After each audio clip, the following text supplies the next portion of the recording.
1 Peter 4, New American Standard Version. Therefore, since Christ has suffered in the flesh, arm yourselves also with the same purpose, because the one who has suffered in the flesh has ceased from sin, so as to live the rest of the time in the flesh, no longer for human lusts, but for the will of God. For the time already past is sufficient for you to have carried out the desires of the Gentiles, having pursued a course of indecent behavior, lusts, drunkenness, carousing, drinking parties, and wanton idolatries. In all this, they are surprised that you do not run with them in the same excesses of debauchery, and they slander you.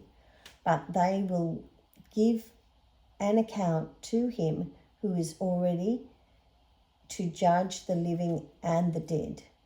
For the gospel has for this purpose been preached even to those who are dead, that though they are judged in the flesh as people, they may live in the spirit according to the will of God. The end of all things is near. Therefore, be of sound judgment and sober spirit for the purpose of prayer. Above all, keep fervent in your love for one another, because love covers a multitude of sins. Be hospitable to one another without complaint. As each one has received a special gift, employ it in serving one another as good stewards of the multifaceted grace of God.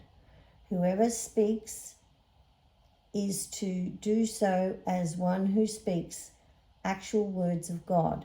Whoever serves is to do so as one who is serving by the strength which God supplies, so that in all things God may be glorified through Jesus Christ, to whom belongs the glory and dominion forever and ever. Amen. Beloved, do not be surprised at the fiery ordeal among you, which comes upon you for your testing, as though something strange were happening to you.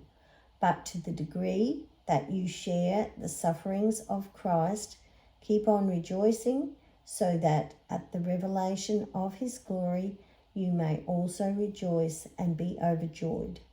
If you are insulted for the name of Christ, you are blessed, because the Spirit of glory and of God rests upon you. Make sure that none of you suffers as a murderer, or thief, or evildoer, or a troublesome meddler. But if anyone suffers as a Christian, he is not to be ashamed, but is to glorify God in this name. For it is time for judgment to begin with the household of God. And if it begins with us first, what will be the outcome for those who do not obey the gospel of God? And if it is with difficulty that the righteous is saved, what will become of the godless man and the sinner? Therefore, those also who suffer according to the will of God are to entrust their souls to a faithful Creator in doing what is right.